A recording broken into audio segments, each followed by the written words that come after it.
Hey, good afternoon, everyone. Can you guys hear me? Good afternoon. All righty. Okay, one thing, is Donald Glivens here now? Donald Glivens? Ah, okay, this is weird. Someone just, okay, I guess Donald is trying to find our class in the wrong place. So first, let me share my screen.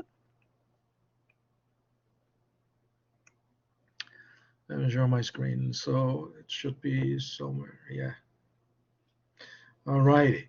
Okay. So let me also, because I got an email that someone has joined my office hour. I mean, Zoom. So I think Donald thinks that we are meeting in Zoom. So let me check that. Let me also, uh,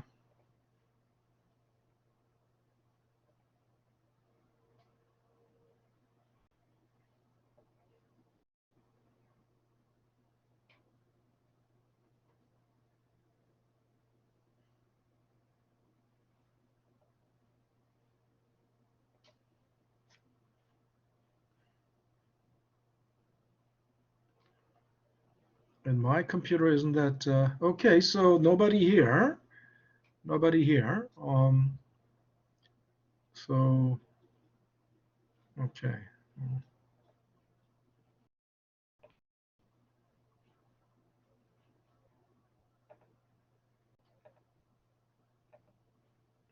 All right. So I guess I should send. I better send a because I saw Donald his name in the discussion board.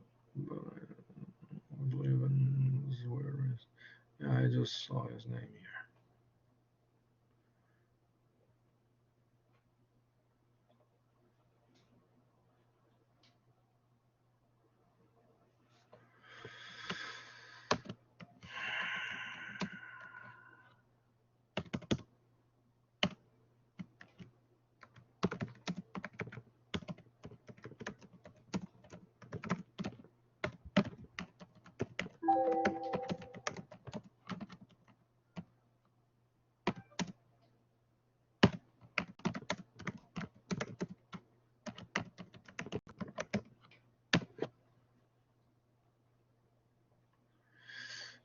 Okay, so I hope that.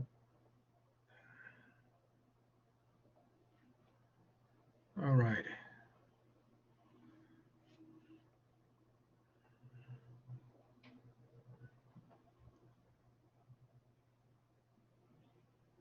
Donald Cleveland's not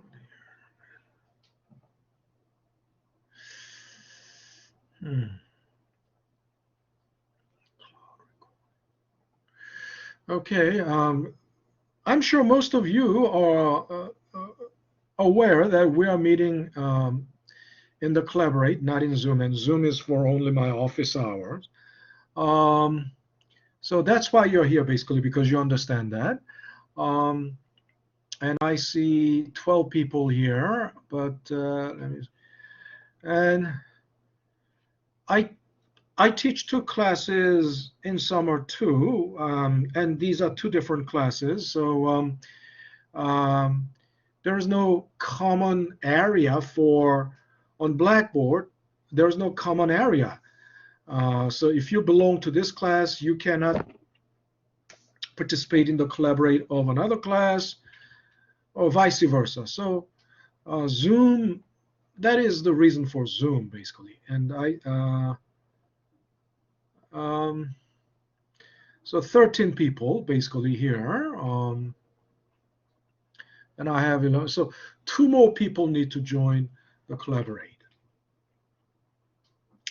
Now, uh, so since I'm sharing my screen, so on last Thursday we were basically talking about the interest rate. We started talking about the interest rate, and the main reason we are talking about the interest rate is because interest rate is um, the baseline of all the return on investment, right? Basically, that means it is the baseline of all the return on investment. That means nothing can be lower than the interest rate, right? Why? Think about it. There's no risk. If you put your money in the bank, it's riskless. The return on the money is riskless. I mean, the interest rate you get on your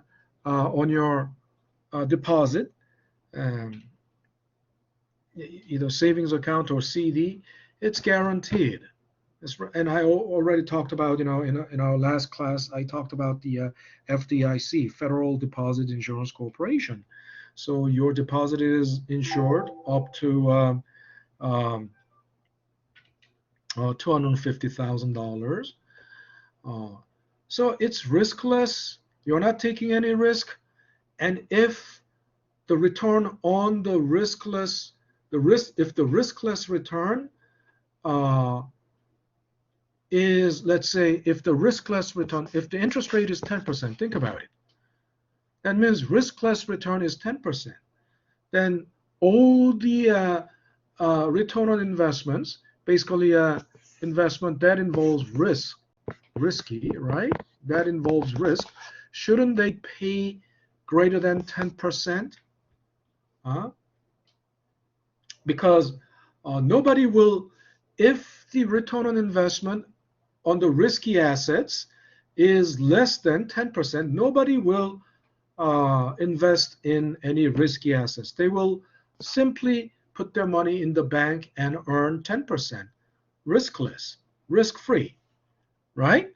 So that means if this goes up, if interest rate goes up, return on investment also goes up. They move in tandem, right? Return on any risky investment must also go up, and it should stay above the interest rate. In this sense, the interest rate is the baseline return. Okay, baseline return on all the money. I keep hearing constantly, let me, I don't know if, again, Donald Glivens is 612, joined.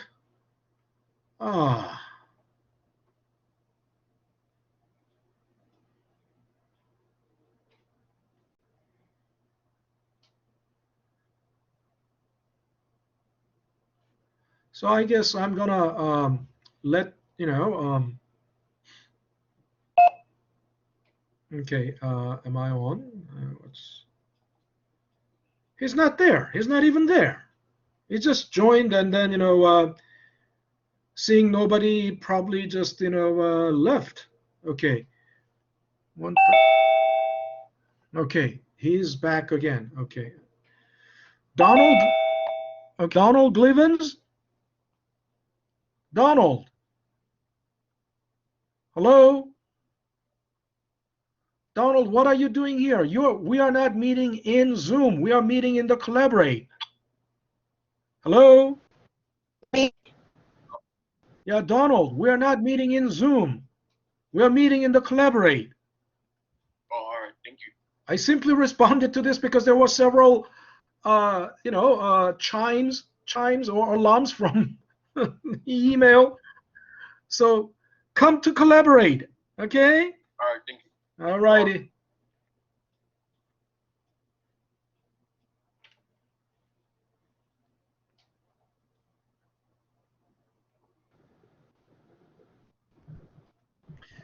All righty. So I see 11. Why is it 13 then? One person. So this must be Donald Glivens. Okay.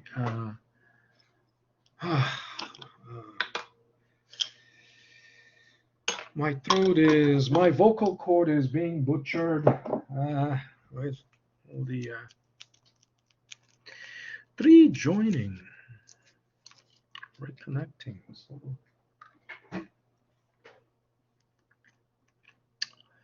all righty. I see. This is 15.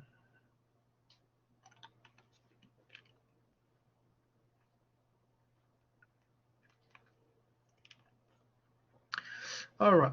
Okay. Donald is here now. Donald, are you there?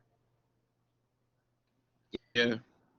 You see, look at all these people. There are, right? Did you ever wonder where is everybody? Did you ever wonder when you joined? So, okay, welcome to the Collaborate. Now, so as I was saying, okay, where's my also whiteboard? Okay, that's why the interest rate is important. Of course, they are talking about since June, May, I think June. Um, so you must have heard that the Federal Reserve has been raising interest rate. It raised interest rate by 0.75% in June, and then they are going to raise it uh, by another 0.75%.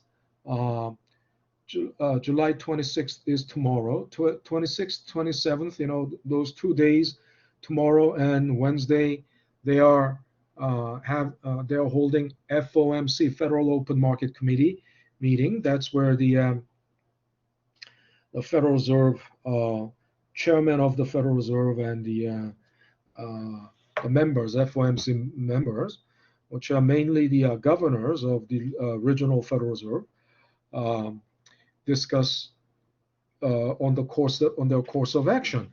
And previously, in June, they were all anticipating that they're going to take a big step of raising it by 1%. But since then, the uh, the inflation is the inflation is not accelerating as much as before, and especially the long-term inflation. 5-year long-term inflation is uh, quite stable, around 2%, 2.75% or something like, which is close to Fed's target. So the consensus is that they are not going to raise it by 1%, but by 0.75%. But here's one thing. A lot of people, some of you have taken economics. If you have taken microeconomics, then you would understand what I'm talking about.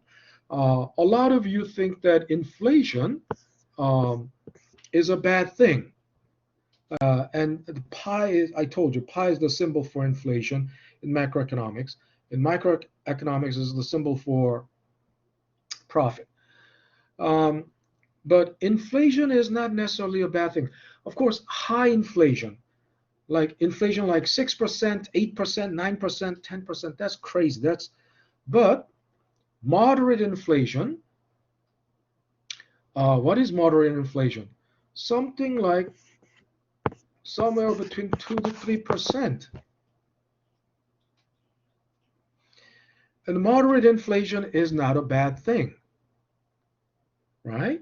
Actually, you might think, oh, then, if inflation is zero, that must be good. Or if inflation is negative, that must be good. No,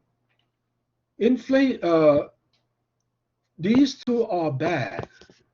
Why? First of all, what is inflation? So just you think, because we are having inflation and, then they are talking about recession, blah, blah, blah. You think inflation is a bad thing. I said high inflation is a bad thing. High inflation is bad. But no inflation or 0% inflation or negative inflation is worse. Okay. Why? First of all, negative inflation means deflation. Okay. Now, deflation means the economy is shrinking. Deflation is basically, saying that inflation is going, or price is going down. Price is going down. And you might think, if the price is going down, that must be a wonderful world. No, if the price is going down, that means, economy is shrinking, actually. 0% inflation, economy is, growth of the economy is zero. Now, if the economy is growing at 0%, that's not a good thing either. You might think, isn't it just status quo? No, economy must have a positive growth because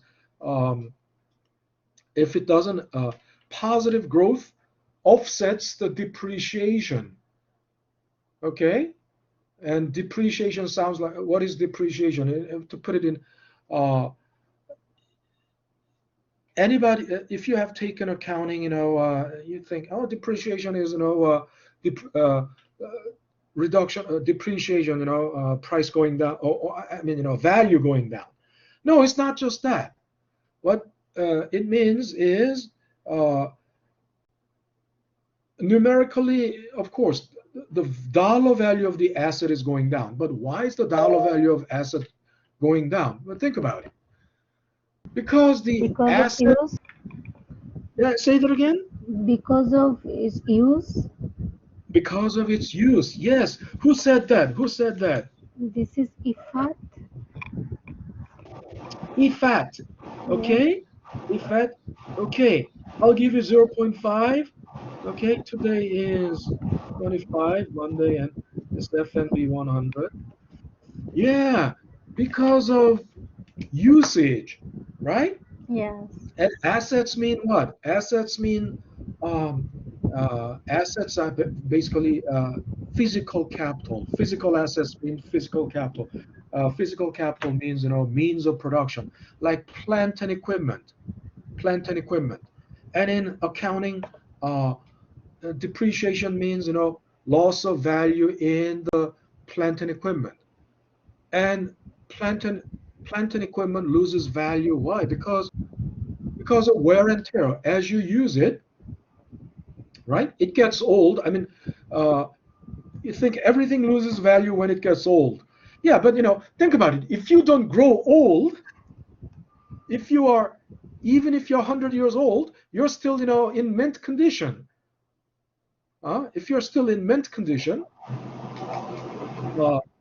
still young, clean skin, no wrinkles, everything, your physical, although you are 100 years old, but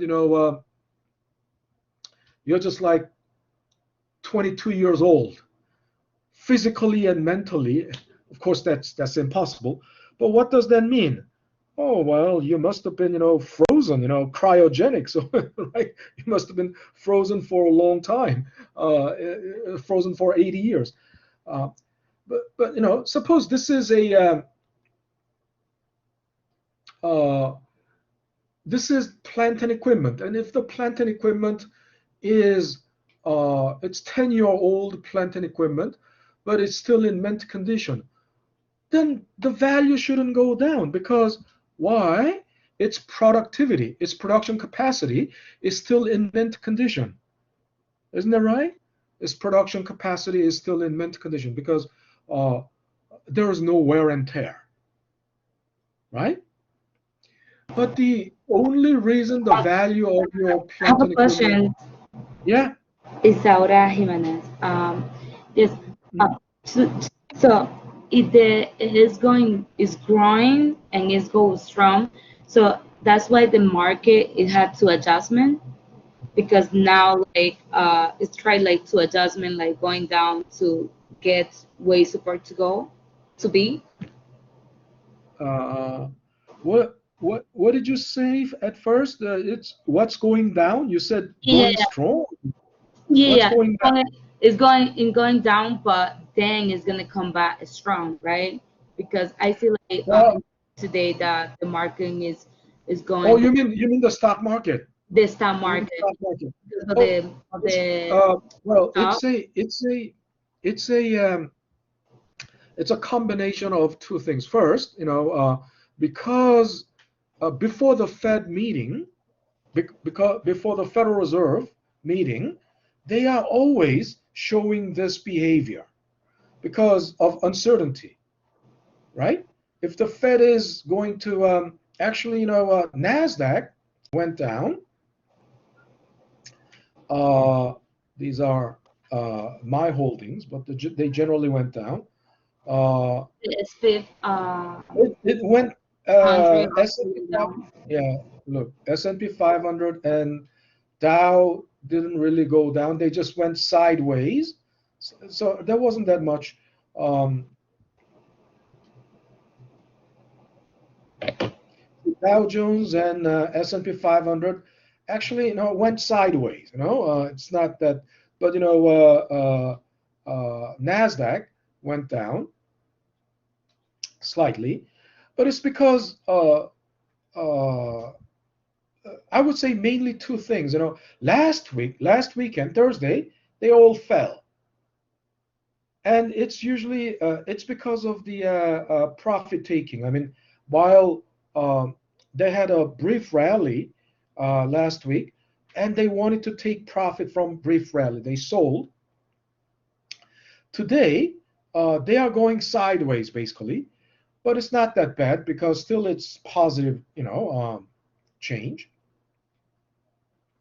And I think it's because of the uncertainty surrounding uh, Fed's decision. How much are they going to raise the interest rate? Are they going to what was expected was like 1% previously, but the consensus of the market is not that it's not going to be that much. I mean, if the market was mostly betting that it's going to raise interest rate by 1%, then uh, Dow Jones and Standard and Poor's they would have also dropped uh, a lot. I mean, or they would have shown negative change. Um, but we don't know. We don't know if the market's going to come back strong. Most likely it will, but how strong? Because the consensus of the market is that the Fed isn't going to raise rate by big step. So by 27th, the Wednesday, we will know. And then markets consensus is generally correct. And there's the data supports that too. I mean, with the long-term interest rate, I mean long-term inflation, with the long-term inflation hovering around 2 point something, there's no if the Federal Reserve, it's going to be a foolish thing. It's going to be an overkill uh, if they raise interest rate by big step. So most likely the market will come back. By Wednesday, it will be quite clear. But if that's what you were asking, that's my answer. But Yes, yeah, that but was my. okay. Thank But you. all right, you're welcome. But that was sort of separated from what I was talking about. Why the economy must um, grow? I mean, uh, why is zero growth or negative not acceptable? Where is that thing? Yeah, as I said, uh, negative. Uh, This is not negative. Negative is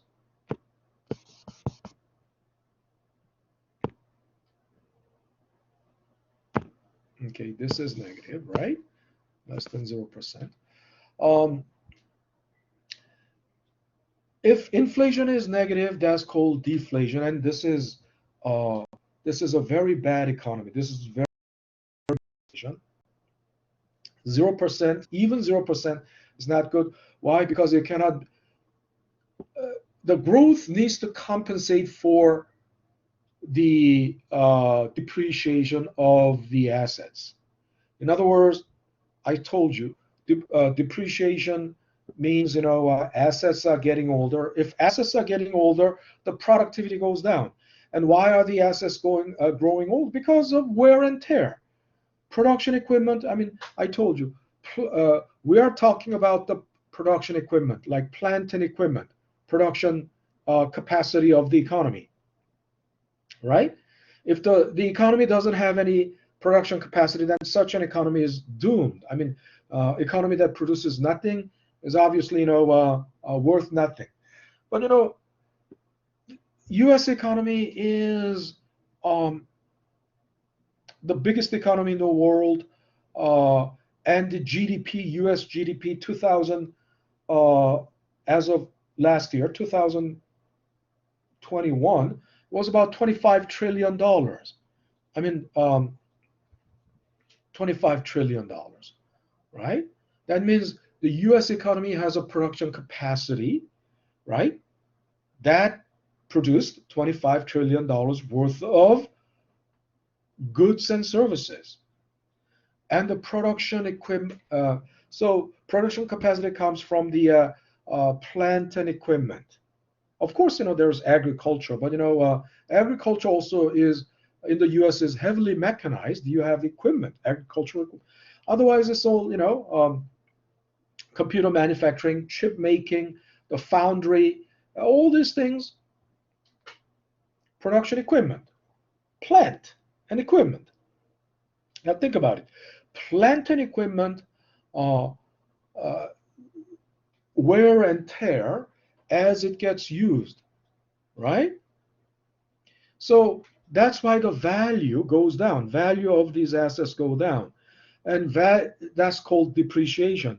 It's not only in numbers; it's physically going down. And if the physical capacity, production capacity is going down, the output will go down too. The output, right? The output will also go down. If the output goes down, size of the economy goes down. In other words, U.S. economy that produced $25 trillion worth of goods and services, if the production capacity goes down, then that dollar value of the output goes down because less products will be made, less the output will be produced. So to prevent that, the economy must grow, right? Stagnant 0%, that's not a good thing. If economy grows at 0%, actually, it will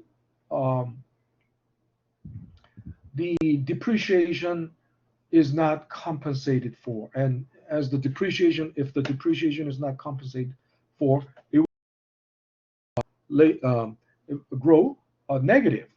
Okay, so inflation means economy is growing. Inflation is a sign of vibrant economy, right?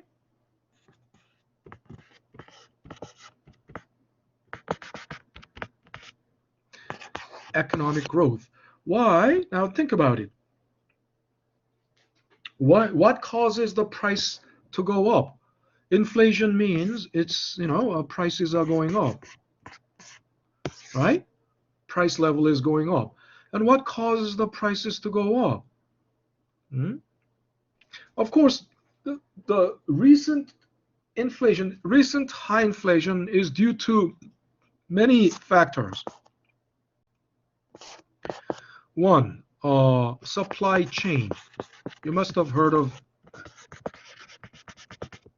supply chain shortage or supply chain disruption. Why? It was basically it has to do with the COVID-19, right? Um, because due to shutdowns, production of a lot of things went down, and then also transportation of those, for example, the things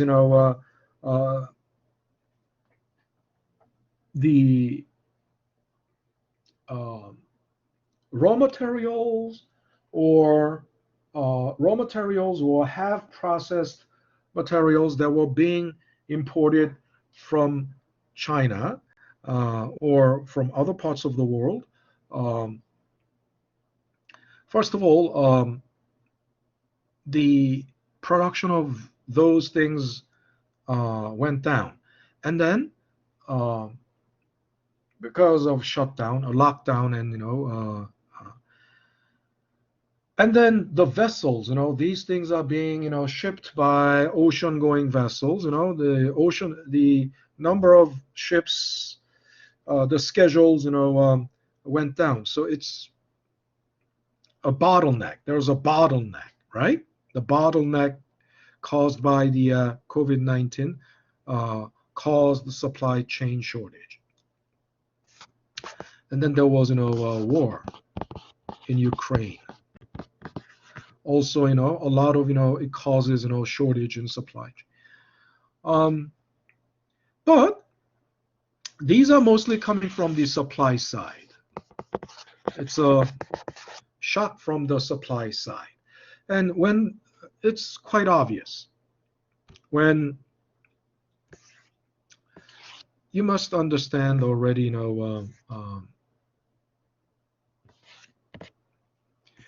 demand and supply, right? This is demand, this is supply. When, think about it, supply shrinks, right? The supply chain shortage or supply chain disruption caused supply curve shift inward. In other words, less supply, the bottleneck of the supply, bottleneck or shortage, right? And obviously price will have to go up, right? Isn't that right? Previously, let's say the price level was here. Let's call it 0. Price level is now here. And there are less of everything. Previously, the goods and services available was this much. Now it is only this much, right? So there's less of everything at higher price. That's one thing that can be, that's one reason for inflation. That's one reason for, which comes from the supply side. But main reason for when economy grows, right? Okay.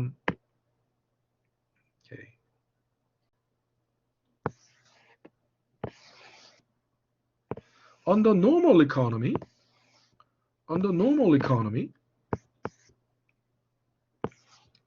inflation is caused by shifting out of the demand.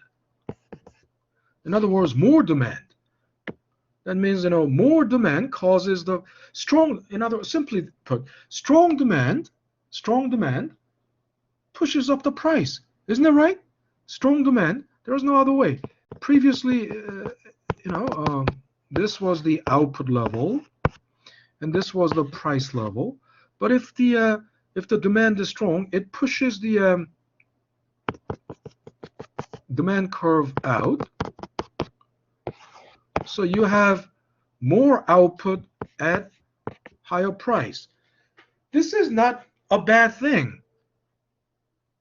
In other words, there's more, the price is higher, but there's more of everything. There's more of everything. And the demand, think about it. What causes the demand to shift out? What makes the demand go up, or what makes the demand stronger? If everybody's income goes up, right? You spend more. And think about it. It goes without saying. If your income goes up, by 10% on average, you will tend to spend 10% more. Your spending will go up on average by 10% more. And if it goes up, if it proliferates throughout the economy will the ripple effect will be that the economy will grow also by on average 10%. So inflation is not a bad thing. I mean, inflation is a bad thing if it was like before, because if it was like due to the supply side, because if it is due to the supply side shock, then the prices are higher, but there are less of everything. But if it is caused by strong demand, it's not a bad thing. Suppose the price level went up only by about 1%, right? And the economy expanded. There are more of, let's say, by about 4%. Economy grew by about 4%.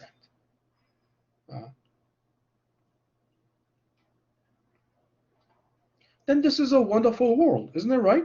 For just 4% increase in price level, we are enjoying 4% increase in output. And output is another, output is simply the same thing as income. Because the nations, an economy is output. Output is what? It's dollar value. It's the dollar value of total output of the economy. But this output is when it is distributed onto that economy. That's the income of the economy. For example, I'm not going to go into this. So income output is the income unto itself, right? The output is the income. Because think about it, if you're an automaker, I mean, if you're working for an automobile factory, if you're an auto worker, your output is your collective output. Your collective output of the auto industry is automobiles. You don't get paid by automobiles, but when they sell those automobiles, right, you get paid in money, and with that, you buy other things. And a rancher who grows cows, right? A rancher's output is cows, or the cow products, byproducts of cows, like meat or dairy. He doesn't get paid in cattle byproduct, but he sells it and he gets money and he buys car, right? So in other words, think about it. The economy is the output of the economy is redistributed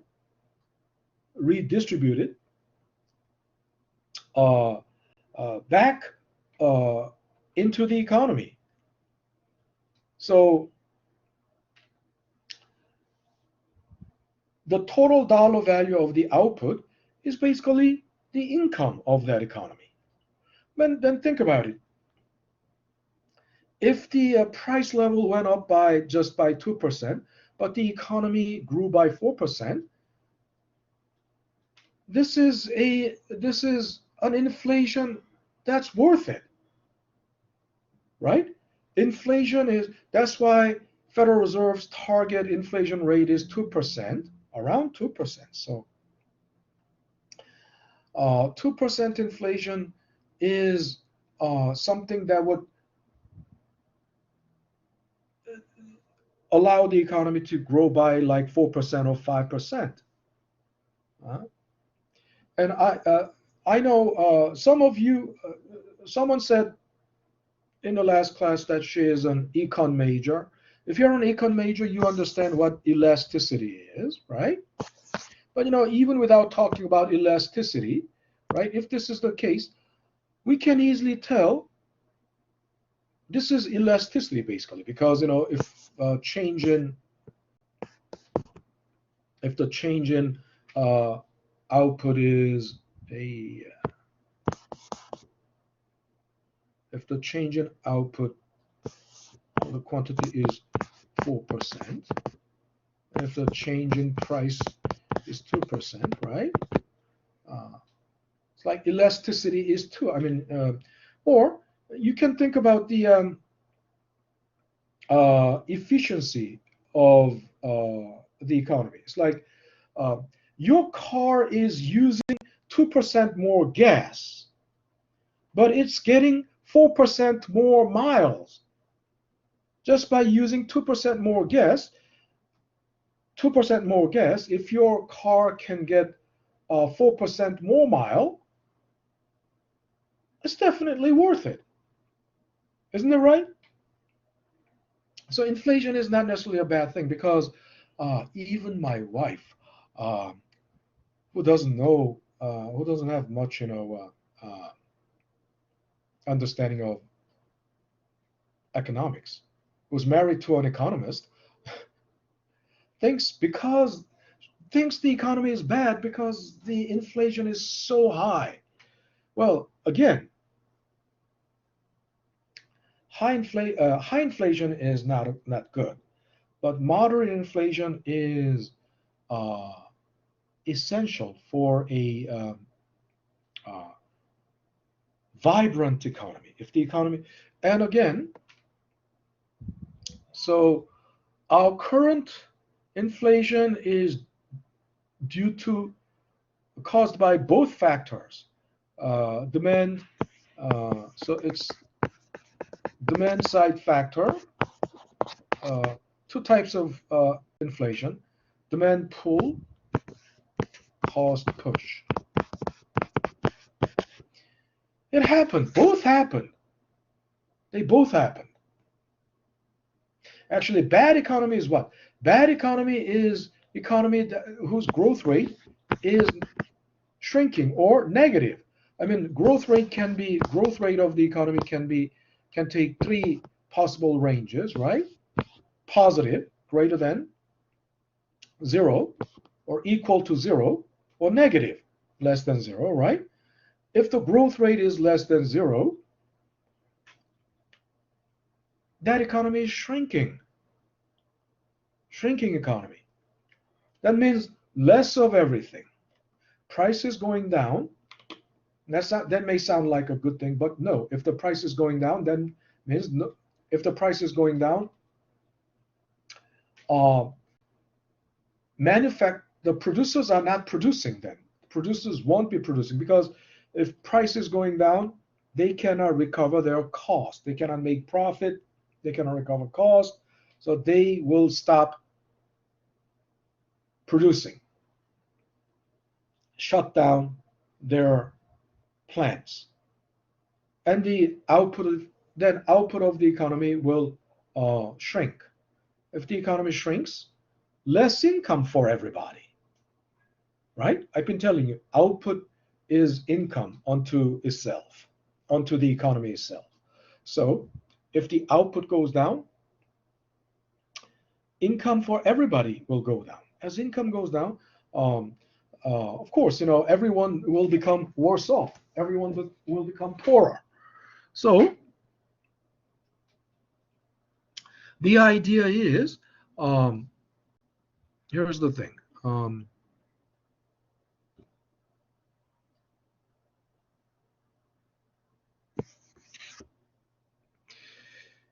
There are three possible scenarios. Economic growth rate can be greater than inflation, or equal to inflation, or less than inflation. And obviously, these are bad. But this is what we want. We want the economy to grow, and if it is, but if inflation is inevitable for growth, let the inflation happen. I mean, once again, inflation happens due to strong demand. Strong demand is a sign of strong economy, vibrant economy. And we want so it's like 4% growth, for economic growth, 4%, 2% inflation. At the cost of 2% inflation, if the economy grows 4%, 5%, it's well worth it. Right? Makes sense? Nobody will cry out inflation.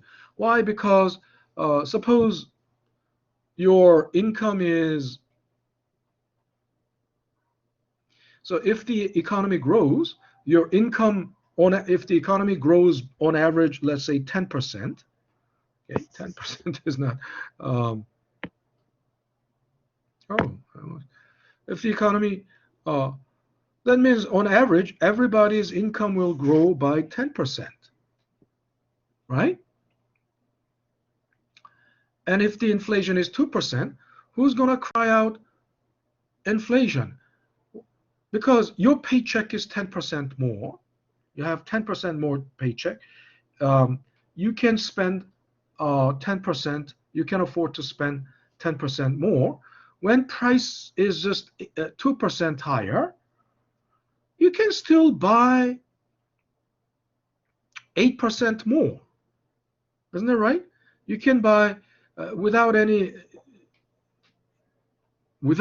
inflation. Then if your income is 10% higher, you can buy 10% more, right? But of course, that's not going to happen. With 2% inflation, everything is 2% more expensive, but your income is 10% more. You can still buy 8% more. In other words, you are monetarily, you are 8% better off than last year, than the previous year. Nobody will even feel inflation. Nobody feels the pinch of inflation. However, if this is the case, let's say your paycheck went up by 2%, inflation was 2%. What would you say? Or 10, let's say 10%. Your paycheck is 10% more.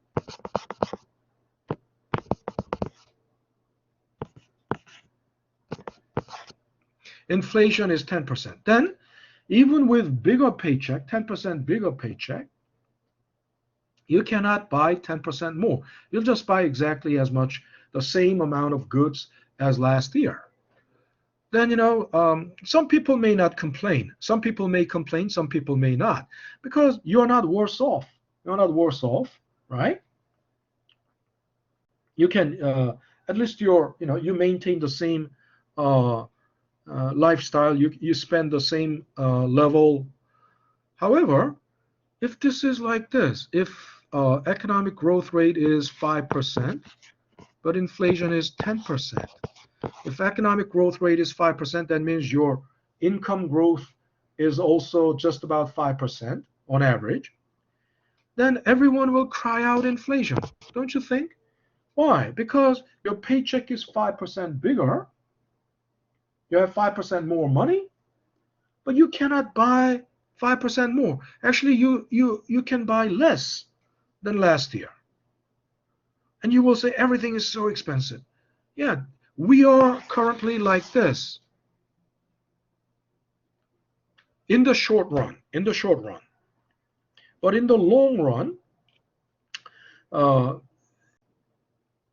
the market's expectation of inflation for the next 2 to 5 years is just about 2%, 2.5 or something like that, 2.75. So it's not like, what do you call it? Wayward inflation or haywire inflation going haywire in the medium to long term. It's only short term, right? Even look, gas prices going down. Gas prices going down. Also, supply chain bottleneck is easing up. So in the long run, the expected inflation isn't going to be like that high. But as far as I know, as far as the food is concerned, food prices are almost like 30% higher, 30%. Right? But I have a question. yeah. Hold on, yeah, and who? Okay, let me. Where's my? Okay, and who is this? DeAndre. Okay, DeAndre, go ahead. Earlier you were mentioning the causes of inflation. Do you think the money printing that we experienced in COVID was a part of that cause of inflation that we're seeing now? Oh, yes, of course. But uh, we didn't have any recession during the COVID, right? You understand? We didn't have any. There was a very brief recession in early 2020 at the beginning of the COVID, at the beginning of the pandemic. But all that stimulus package, the stimulus package through this pandemic era actually kept the economy strong, right? In other words, nobody during the pandemic, I saw nobody tightening up their belt. They all kept on spending. Like the market, the strong demand, once again, strong demand pushes up the price, right? Strong demand pushes up the price. That pushed up the, but then wages, that pushed up, usually, if the supply side was normal, then the inflation would have been just tamed. It wouldn't have been like 10%. Last June, the latest inflation figure, June, it was like 9.6%, so it's almost 10%. If it was only the strong demand, it wouldn't have been. But again, nobody lost jobs. I mean, everybody during the pandemic, actually, the job vacancy, unemployment rate was very low. Unemployment rate was very low, below 3 point something. That is even below the natural rate of unemployment. I mean, historically, we've never had like 3.2% unemployment rate. So that means, and then there was a huge job vacancy rate. What does that mean? Job market was very hot and it was tight. In other words, there were vacancies. Everyone had a job, and everyone who was willing and able to work had a job. Not just one job, but they even doubled, right? And still, even under that kind of circumstances, still there were job vacancies, unfilled jobs. So what does that mean? Economy was really booming, and of course the booming economy will be heated. Booming economy is heated, and if it is overheated, inflation accelerates. But if the tight job market means the economy was good. It wasn't bad. I mean, overheating of the economy is the result of good economy, not bad economy. Bad economy means high unemployment. If no, if a lot of people don't have jobs, then that's a economy that shrank because output, with a lot of people unemployed, output will have to shrink. If output shrinks, less income for everybody, and as you know, for producers, smaller output means you cannot hire many people. And if the market prospect is if the market prospect is uh, uh, grim, nobody will expand their production capacity. So they won't be able to. They cannot hire workers. They cannot hire resources. So the economy is on a downturn. Yes, Tanya, go ahead. Professor, I just wanted to ask, since you guys were talking about um, COVID-19 and perhaps being the reason for inflation in terms of the extra checks from the government that Yeah. were sent out, and people either spending or saving that money, uh, that may have forced the prices up. Um, No, no, yeah. No, no. One thing you have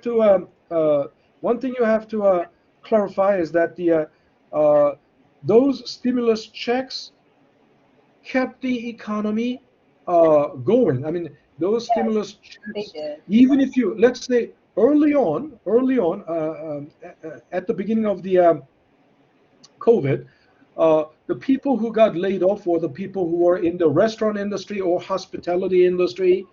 But even when they got laid off, they could continue spending because of the stimulus checks. Yes, And then because the spending kept the businesses open, because yes, even if I lost my job, but I have stimulus check or unemployment benefits, so I can continue to buy food, buy gas, pay for car, buy whatever. So that keeps the businesses yes, Professor. going. That's what I'm. The kind of point that I'm trying to make is that Hmm. um, Hmm. the inflation, I think, maybe also had to do with the interest rates being low, Yeah. but more importantly, people wanting higher wages, and people not filling those jobs because they felt like the wages were not high enough. And I Yeah. think Yeah. that's One. a Yeah. continued problem. I think that I that's yeah. I understand what you're talking. Uh, yeah, some people, uh, some people were they could get a job because there were unfilled jobs and job vacancy rate was very high, so they could get a job. But some people didn't deliberately because um, the jobs they were getting more, they were making more money by uh, from stimulus uh, checks and unemployment benefits. But then uh, that was early on. Later, wages went up too. So eventually, at some point, uh, they started to return to work. But again, there are always some people, no matter what, no matter how, there are people who deliberately don't work. I mean, they just don't. So that's why there is natural rate of unemployment. Natural rate means, even at full employment doesn't mean 100% employment because there are always some who don't work, right? Who choose not to work, right? But so once again, think of it this way: when there are plenty of jobs and the economy is heating up, That's not a bad economy. That's a good economy, actually. But then, of course, you can overheated economy will eventually run into accelerated inflation. So did we. We ended up in high inflation, accelerated inflation, because the economy was too good. And there will be another time why, because in the short run, the physical uh, production capacity of the economy cannot uh, expand overnight. Whereas, so you run into a cliff, right? Or a wall. You run into a wall where, the physical production capacity of the economy cannot catch up with uh, uh, the strong demand.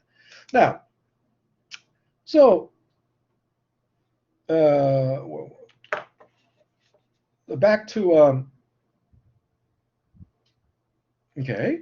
So we want something like this. We want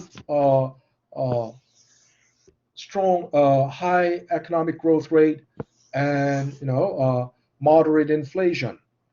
Okay, but we came to uh, we came to something like this uh, because the not because the combination of the supply side shock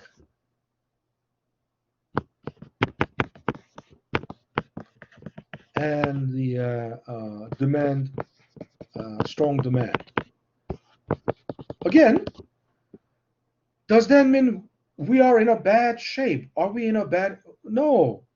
As I said, long-term inflation is just about 2 points, like 5-year average. Long-term inflation. What I mean by what happened? It's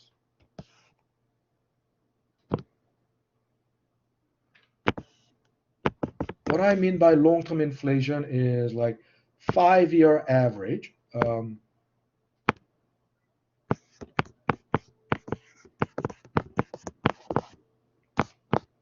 Somewhere around 2.75 or 57 or something like this. So it's not that far off. It's not that far off from Fed's inflation target. Okay, Federal Reserve inflation target is 2%, but they need to adjust this 2%. Not, I mean, they should adjust it to like 2.5% because that 2% was, that target was set already long time ago. So it may not be, no longer, it may no longer be a, but anyway, the whole point is that um,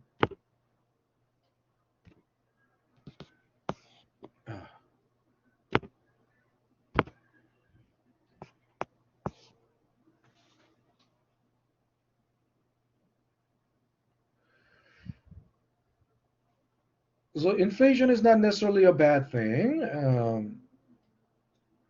Only uh, high inflation or accelerated inflation is a bad thing, and negative inflation is really it's worse. It means economy is shrinking. It means deflation, and it means the economy is dying. Okay. Um, so we talked a lot about inflation at this point, but so I guess it's a good time to take a break. It's already what 7:10, so we'll take a 10-minute break and come back at 7:20 or 25. Okay, let's take a 10-minute break.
All right, we're back. We're back. Okay, I see 15 people. Glad to see 15 people in the collaborate. And let me check briefly. Okay, how many are here? Oh, it's 15. So 15, 15. The numbers match. So I got 15 people in both. All righty. So as I said, why? So then, we all understand that the Federal Reserve plays a key role in setting the interest rate. So, but then think about it. Why is interest rate?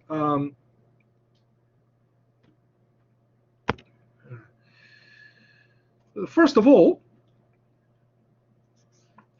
we all understand. We already talked about it.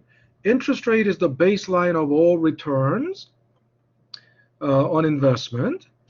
So if interest rate goes up, all return on the risky investment will have to go up. If this goes down, if interest rate goes down, all return on risky investment will have to go down. But basically, return on investment are greater than interest rates.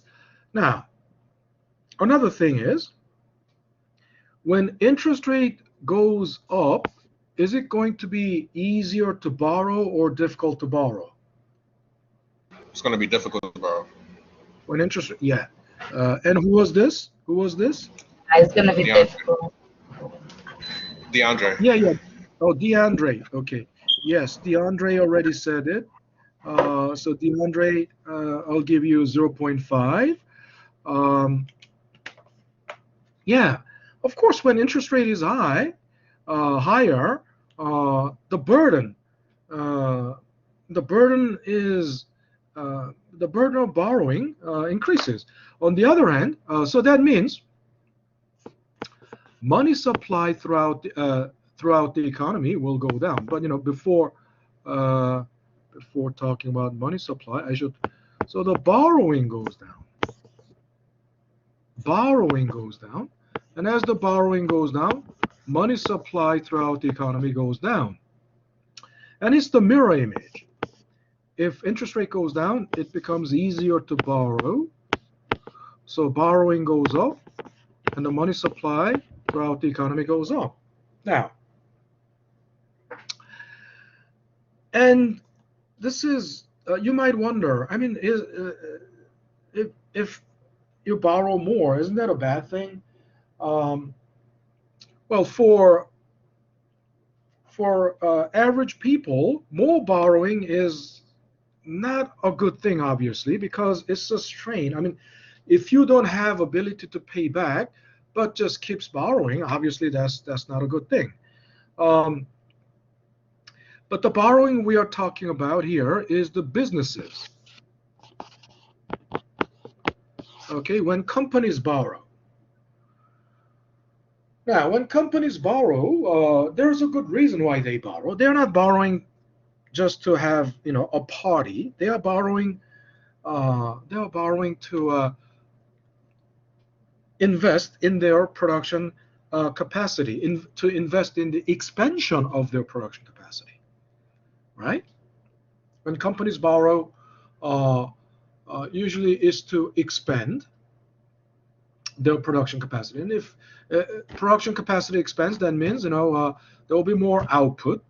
More output means more income, and more production capacity also means more jobs, because production capacity includes, production is a function of labor, capital, and raw material.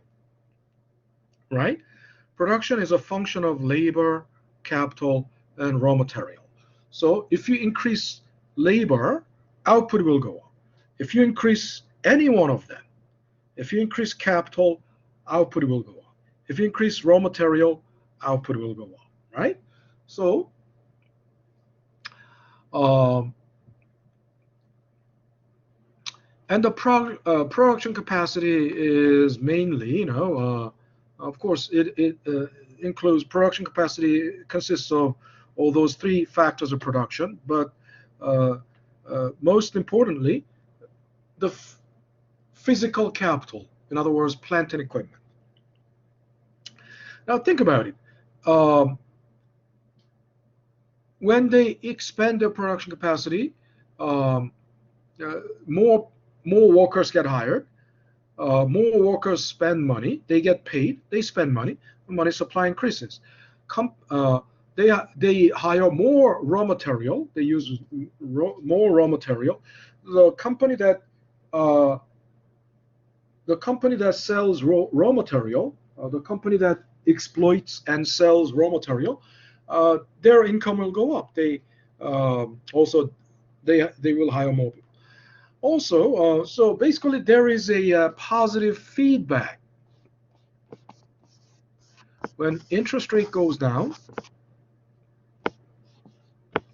there is a positive feedback throughout the economy. As the workers get paid, they spend money, so money supply throughout the economy goes up. And as the money supply goes up, overall the positive feedback will result in overall increase in economic activity. So the output, that Y stands for output of the economy. It also stands for income of the economy. I told you, output is the income onto the economy itself, right? So there is a positive feedback loop that is caused by lowering of interest rate. But now we all know, but we are doing this. We have been doing this. The Federal Reserve have been. Why? Because when the economy is too good, I've been telling you, good economy, low interest rate, resulting in more borrowing, resulting in more money supply, will result in higher income and more output. But if this accelerates, if this goes up too fast, inflation will go up too, right? Think about it. This means growth rate of the economy is going up, but if when in the short run, the production capacity of the economy cannot. It's not like rubber band. It doesn't stretch overnight.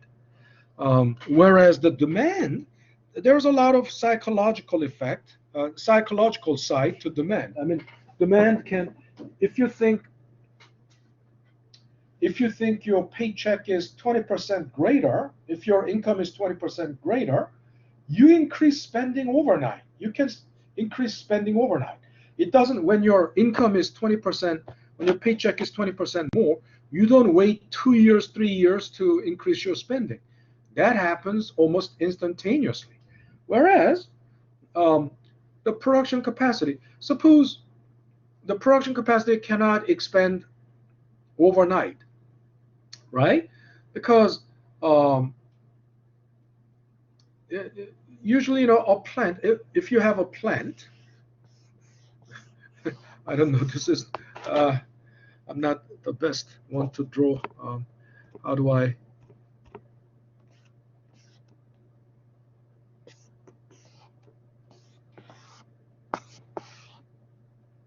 This is my, there's a chimney. I mean, this is the plant. Plant size. Usually, plant size is determined by the initial investment. Basically, the more. Think about it. The more money, the more you invest. Let's say a plant that was started by investing $10 billion is greater than the plant that was started by $1 billion. And the production capacity of $10 billion plant is much greater almost 10 times greater than the production capacity of $1 billion plant, right? It goes without saying. But anyway, the point is, usually the production capacity of this plant, let's say maximum production capacity, because it's a physical asset, there is a maximum production capacity. I mean, you cannot, let's say this is a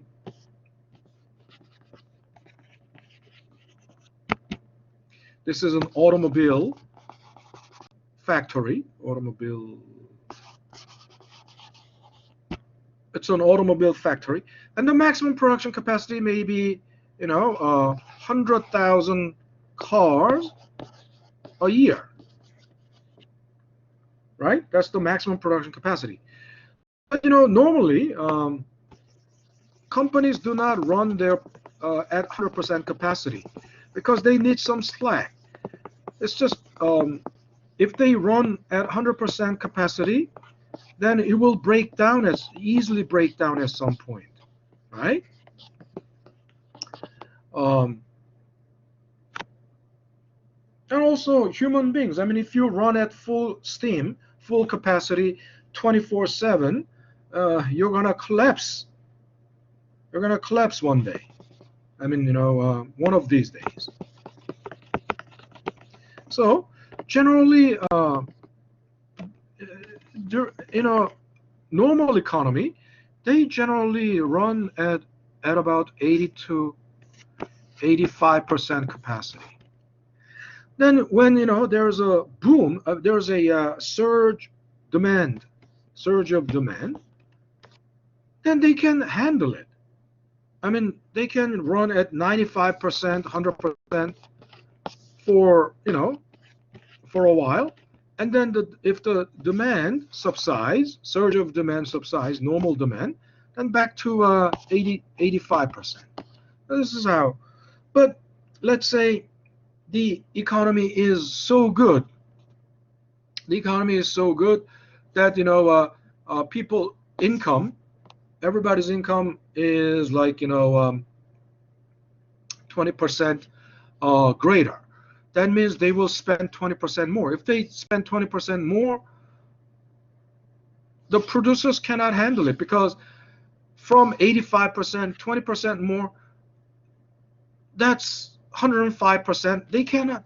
Nobody can produce at 105%. Isn't that right? A physical plant has a limitation. 100% is the maximum they can do. So when they cannot produce more than 100%, they run into this stone wall. They run into the stone wall. This stone wall cannot be moved.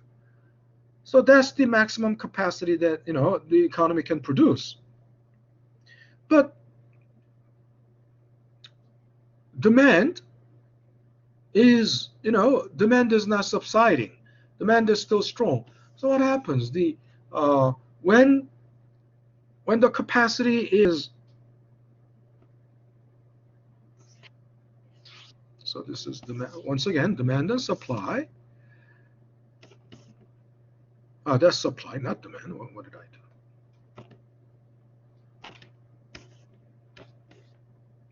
When the supply is fixed, but demand is like this, right? Obviously, and this is normal, but suppose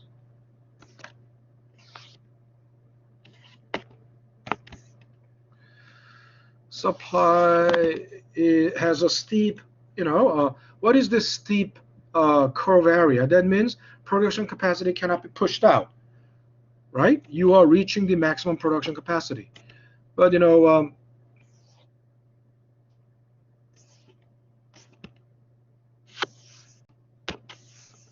oops, where is it? Where did it go? Oh, yeah. What happened?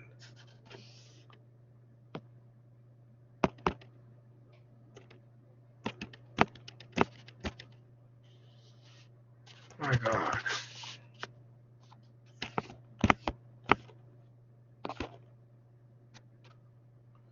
All right, so I guess I'm having a trouble with. I guess I'll have to close it and.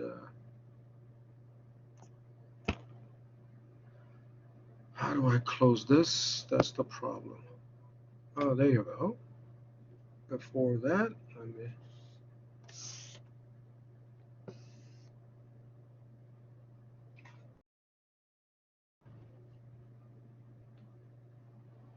But the bottom line is,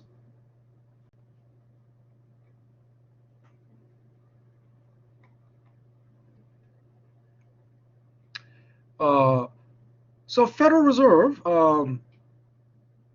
is basically, uh, operating on this. In other words, the Federal Reserve it changes the interest rate because they have a, their target goal is to maintain price stability.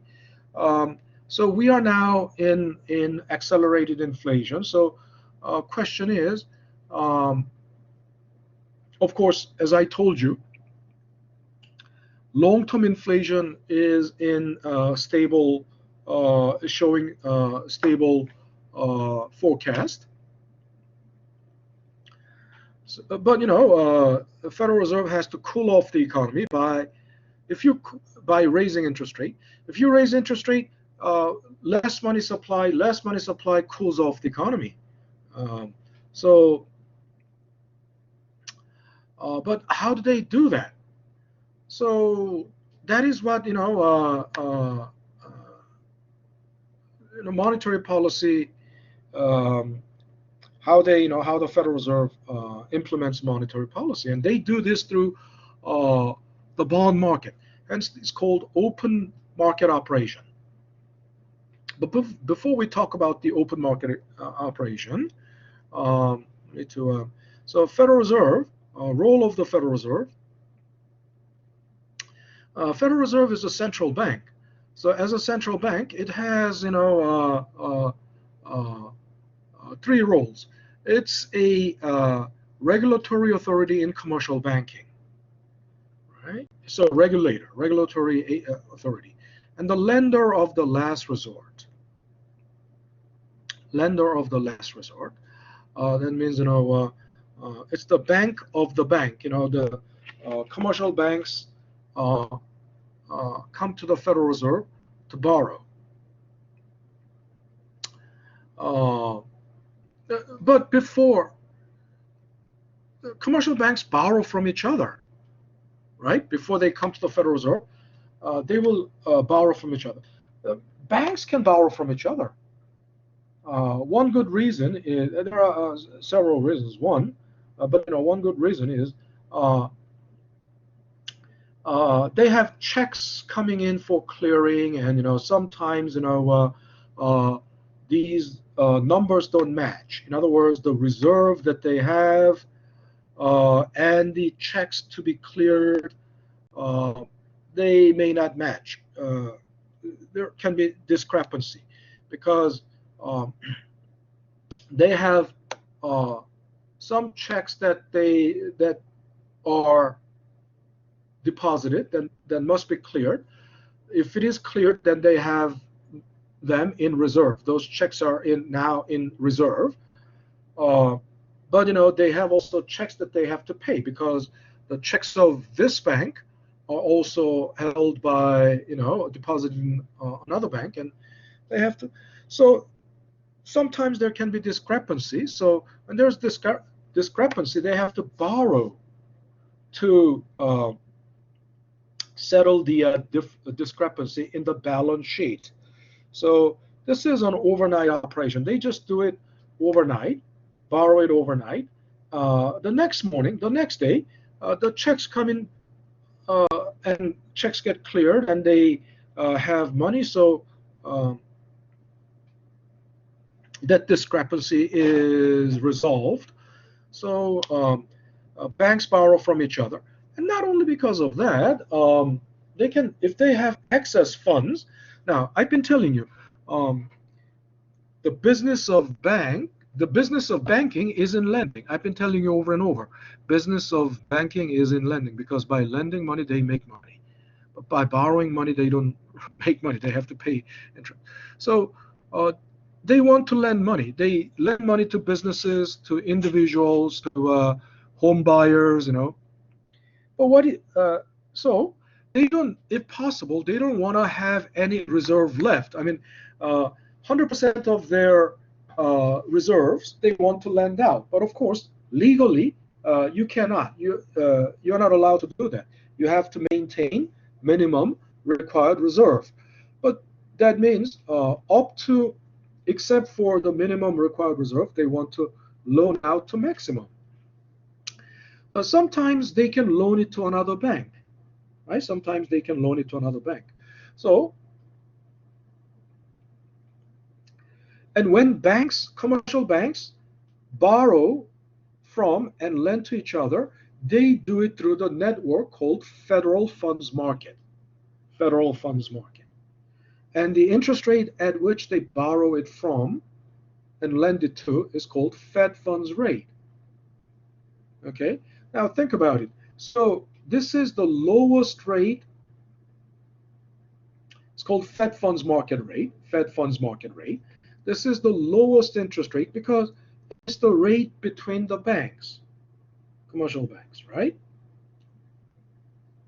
So if you are borrowing money from the bank, no matter how excellent your credit score is, you cannot borrow at Fed funds rate.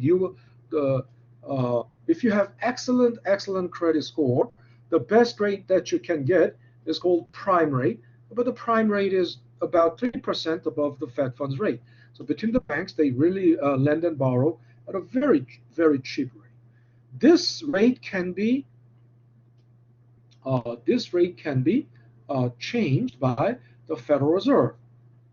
Okay, that's called open market operation. Actually, open market operation is not just for the Fed funds rate, but also for long-term interest rate. But Fed funds rate is a short-term interest rate. It's 1 year, and I've been telling you, Fed funds rate was held at very low level, 0.25% since 2008 and up until about 2018 and 2000. So here's the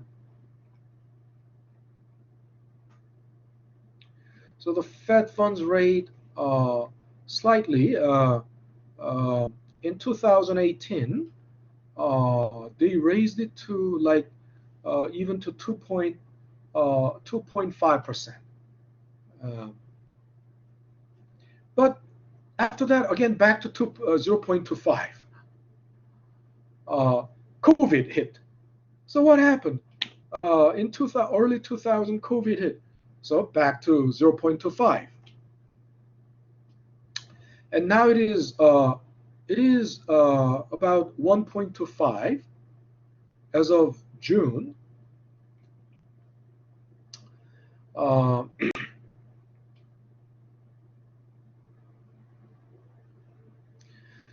But one thing you have to clearly understand is that the Fed funds market is not part of the Federal Reserve. It's just again, because the name is Federal funds market. No, it's not. It's not something that is regulated or supervised, or maybe supervised, but not controlled by the Federal Reserve. So Fed funds market is really a market, an exchange between the commercial banks. But how does the Federal Reserve control that? So it's not that the Federal Reserve issues a decree one day. It's not like on July 27th. The chair of the Federal Reserve,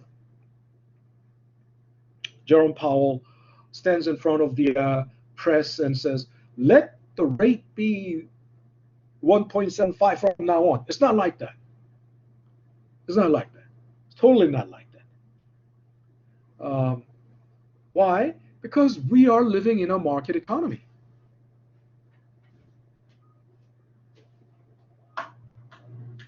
And think about it. What is the characteristics of market economy? Market economy means all the prices are determined by the demand and supply in the market. Okay? But then what does it have to do with the Fed funds rate? Fed funds is called Fed funds market rate. There's federal funds market where they borrow and commercial banks borrow and from and lend to each other. So, in other words, interest rate is also a kind of price. Isn't that right? Interest rate is the price of what? Anyone? It's the price of lending and Actually, price for borrowing money. Borrowing. You pay the price to borrow money, isn't that right? You don't pay the price to lend money. You receive, right, the price when you lend money. So think about it. It's price for borrowing money, right? Price for borrowing money. So interest rate is a kind of price for borrowing money. Okay. So when if the Fed funds rate goes up, then all the other rates must go up too, right? If so, prime rate goes up.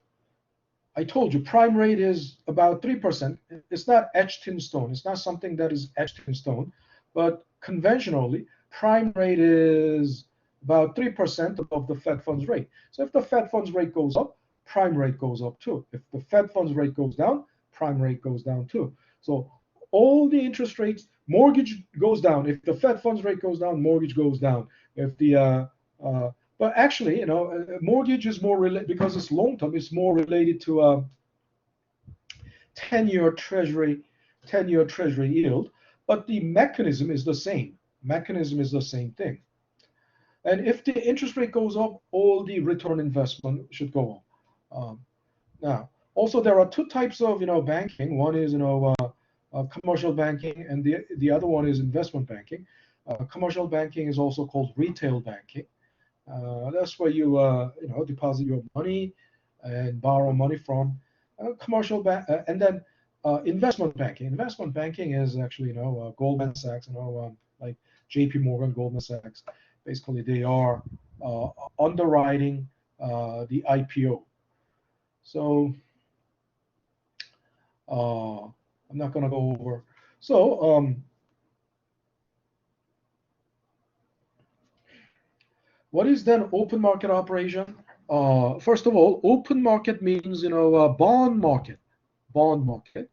What is and it's open, right? It's open.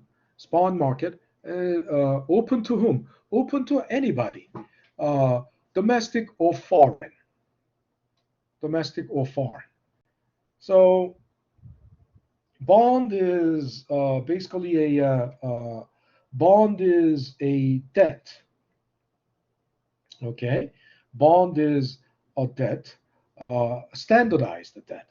Bond is so.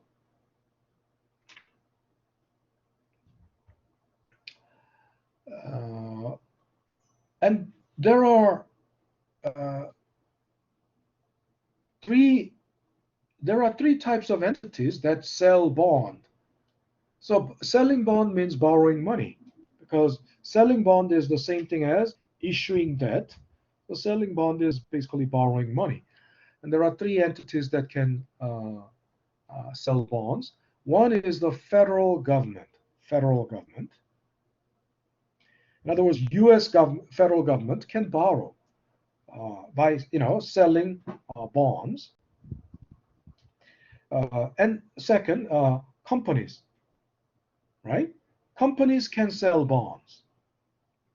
That means they are borrowing from the financial market. You can borrow from a bank, but if you are suppose you're a company that wants to raise, $100 billion, $100 billion in debt. I mean, you want to borrow $100 billion. No single bank can handle it, or even a consortium of bank. Um, Even if 10 banks uh, uh, formed a consortium, if that's the case, maybe $100 billion. But then um, the process will be very complicated. But it will be simple. I mean, if you sell bonds for up to $100 billion. I mean, but the question is, uh, will the market uh, perceive this company as worth 100 billion? But anyway, by selling bonds. So second entity is the business. Third entity is the municipal governments, like state governments, city governments. They also sell bonds. They can sell bonds. So open market means open bond market, and the bonds can be classified as uh, uh, by who is the issuer here. Federal government. Treasury Department is the financing arm of the federal government. So the federal government is borrowing money through the Treasury Department. Okay, and the corporations, and I didn't put municipal bonds here, but keep municipal bonds. And also, depending on the maturity, I mean, you can borrow for 1 year, between 1 and 10 years, or above 10 years, up to 30 years, right? So, depending on the maturity, depending on who issued it. Now, depending on the maturity, short-term bonds have maturity between 0 and 1 year. In other words, under 1 year. Any bond that has maturity of above 1 year is called long-term bond. Okay, so in finance, the line between long-term and short-term is 1 year, right? Any maturity above 1 year. In economics, actually, long-term and short-term, there's no arbitrary line that can be drawn like that. Long-term, when everything has perfectly, fully adjusted, that's long-term. But until then, it's short-term. If things haven't adjusted, it's short-term. Okay. So, in case of corporate bond, okay, in case of treasury, if the maturity is under 1 year, it's called a treasury bill. If the maturity is between 1 and 10 years, it's called treasury note. More than 10 years, longer than 10 years to 30 years, treasury bond. Okay, this classification is my classification. In other words, I mean, very long term, I don't know. They don't call it long term, very long term, but just to distinguish between 10 years, above 10 years and above 10 years, I call them very long term, right? Long term and very long term. In case of corporations, short-term bond is called commercial paper. Commercial paper. It's also called promissory note. And then long-term bond is called bond. Very long-term bond, also called bond, just bond. Not applicable. I mean, that's not. That doesn't mean the name is not applicable. It's just what I'm saying here is the distinction between long-term and very long-term is irrelevant in corporate bond. They just call it bond. 10 years, 20 years, 30 years, they just call it bond, right? There's no distinction between. So bonds, depending on who is issuing and maturity, and the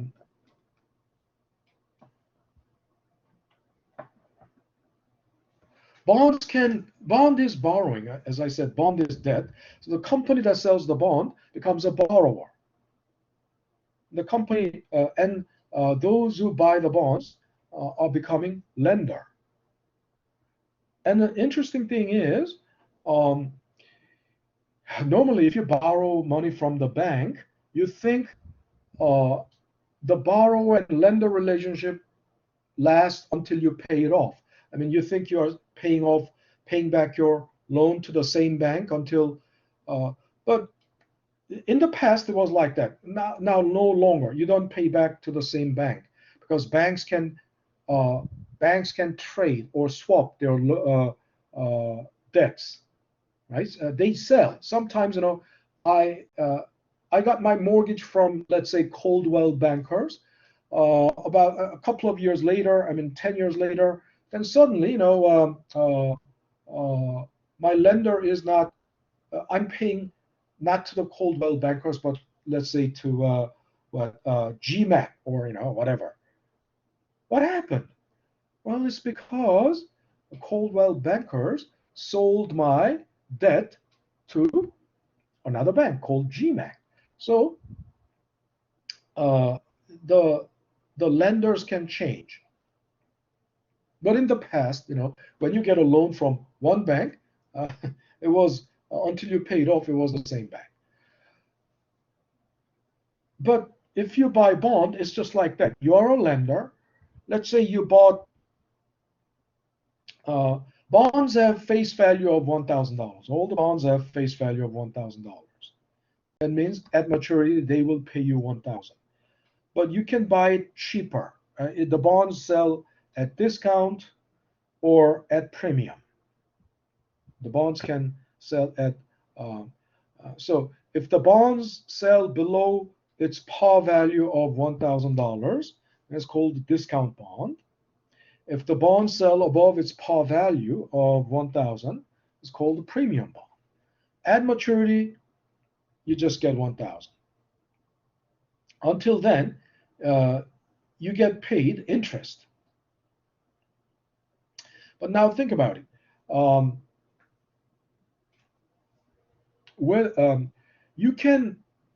You bought 10 bonds of AT&T.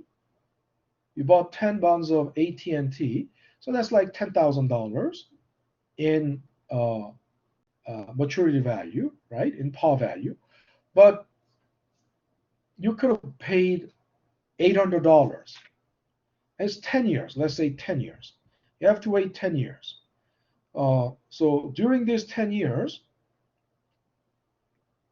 you will realize capital gain because you paid $800, and 10 years later, you'll get paid back 1,000. So you will realize capital gain of $200. And in the meantime, if they pay 10% interest a year, you receive $100 interest every year for 10 years, right? This is how it. But then you can sell before maturity. In other words, you don't have to hold it until maturity. You can sell it at any point. And someone who buys it from you, someone who takes over those bonds, then the interest belongs to that guy. The interest belongs to him until maturity if he doesn't sell, as long as, and when at maturity, he will claim the maturity values. He will receive maturity values, right? He can sell to someone else before maturity. Doesn't matter. In other words, whoever was the original lender, it doesn't matter. Whoever was the original lender, it doesn't matter. AT&T owes $1,000 per bond and the interest to whoever presents it, right? So that's called trading, right? Trading happens. In other words, you can buy and sell the debt. Also, I said, some bonds are paying interest, some bonds don't. So, for example, the AT&T bond example, I paid $800 per bond today, and maturity remaining is 10 years. And if the interest rate on the bond is called coupon rate is 10%. then every year I will receive $100, 10% of the face value, 1,000. So I not only realize $100 capital gain, $200 capital gains. Okay, I'll have to use this.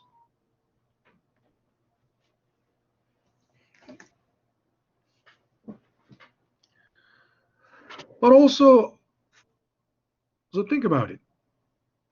Remember holding period return, right? How do you calculate that? Capital gain, which is PT plus N minus PT, plus all the cash flows in the T running from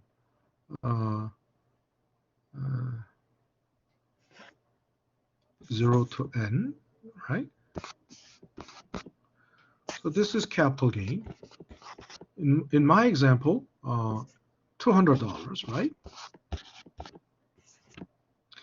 And the interest paid, coupon interest,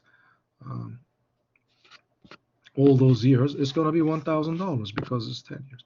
So this is 800, right? This is 1,000. Where did it go?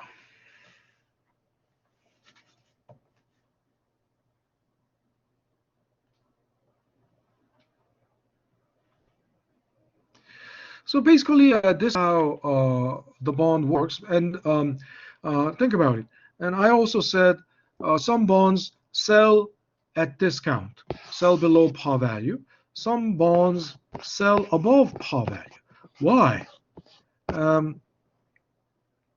If the interest, coupon is very good, coupon interest is very high, there will be a premium. Think of it this way. On average, in the market, average interest rate is 5%. In other words, if you put your money in the bank, you earn 5% interest a year. But let's say this bond pays 15% a year, 15%. Now, if there's a bond that pays 15% while the average market interest rate is only 5%, the demand for such a bond, the popularity for this bond, the demand for this bond will be very high. Everybody will run to buy this bond. So they because of strong demand, the price will go up. And price goes up even above its par value, right? So that's what premium bond. That's how the premium bond is, born, and it's exactly the mirror image. The discount bond interest rate is very mediocre. If average interest rate in the market is 5%, but this bond pays only 1% interest, people will not buy such a bond. Why would I? I would rather put my money in the bank and earn 5% a year. Why do I take the trouble of, taking the risk? I mean, if this bond is even risky, why do I take the? And of course, the risky bonds cannot pay such a low interest rate because if it is a risky bond, nobody will want to hold it. So it should pay high interest actually, right? So, but the bonds that pay low interest will lower than market interest rate will eventually become a discount bond because it will sell. Low demand will push the price down even below its par value. Okay, so that's enough of basics about the bond. So we need to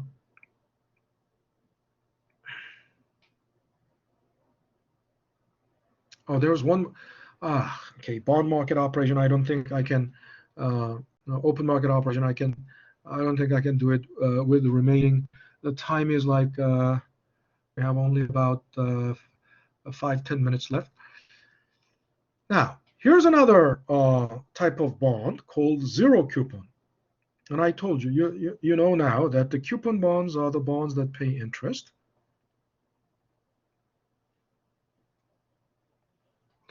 But zero coupon bond, here. What is a zero coupon bond? It pays no interest. It pays no interest. But then you might wonder, why would anybody buy a bond that pays no interest? I mean, bond is basically a debt. So it's, if you buy bond, you're lending. If you're lending, there must be interest. I mean, without any interest, why would you lend? Zero coupon bond doesn't pay any interest, but instead it sells at a very deep discount. Think about it. Discount bond means, it already, its interest is very mediocre compared to a average interest rate. So the demand is very weak. The weak demand, low demand, pushes down the price, right? So that's why even, coupon bond can become a discount bond. But then zero coupon doesn't pay any interest. Then how much more discount bond? It will be deeply discounted. Okay, one good example of a zero coupon bond is what they call U.S. savings bond. It goes by many names, but U.S. savings bond is generally it's a zero coupon T-bill, zero coupon 30-year Treasury bond.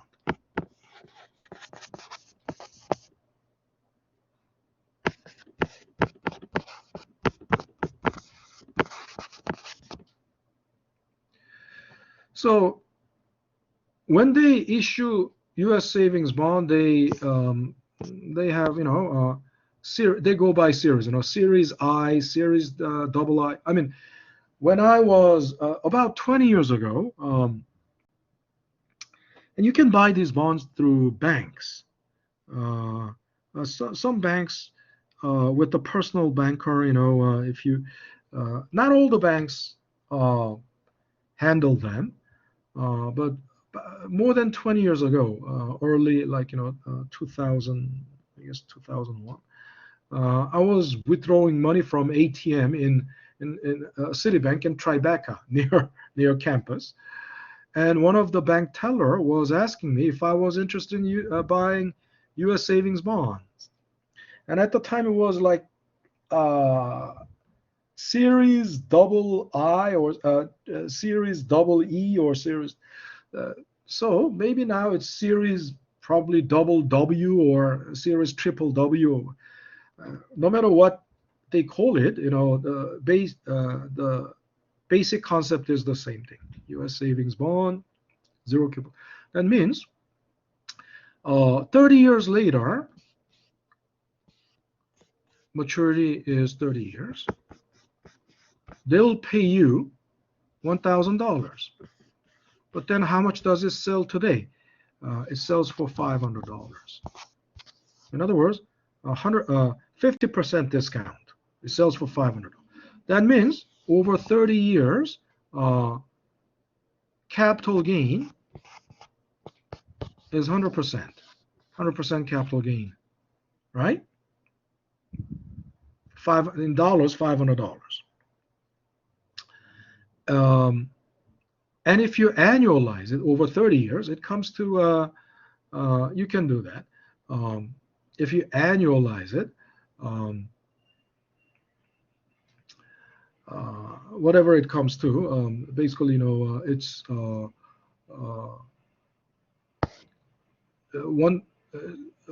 one plus one, so 2, right? Oops. Oh God, what did I? You know the formula, right?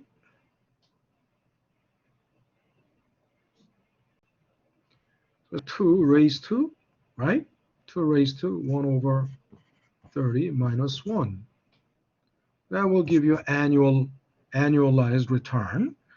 But think about it. It doesn't pay any interest, Therefore, the capital gain is like interest. Over 30 years is 100%. Holding period return is 100%.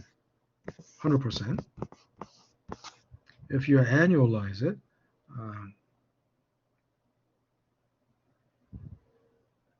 let me try the Chromebook calculator is such a pain. I mean, it's not, it doesn't, but 2 raised to, there's no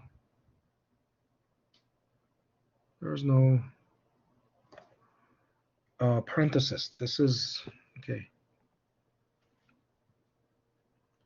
But I suggest that you do this if, you know, just for fun, just for the heck of it. Let's do.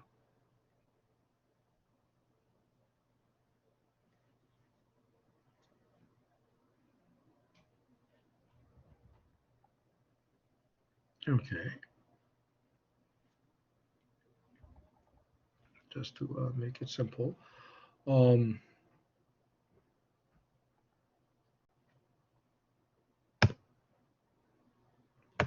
2 raised to 1 over 30.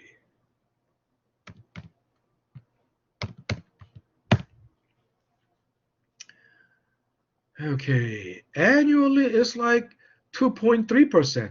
Annually is like 2.33%. That may not, that doesn't even cover for inflation. I mean, you know, so there is inflation adjusted bond as well. There's inflation adjusted bond called, you know, TIPS, Treasury inflation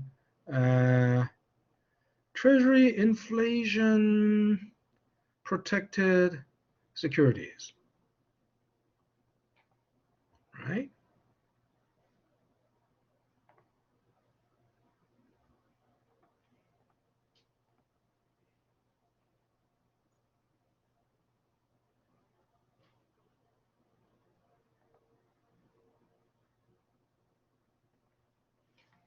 $2.34%.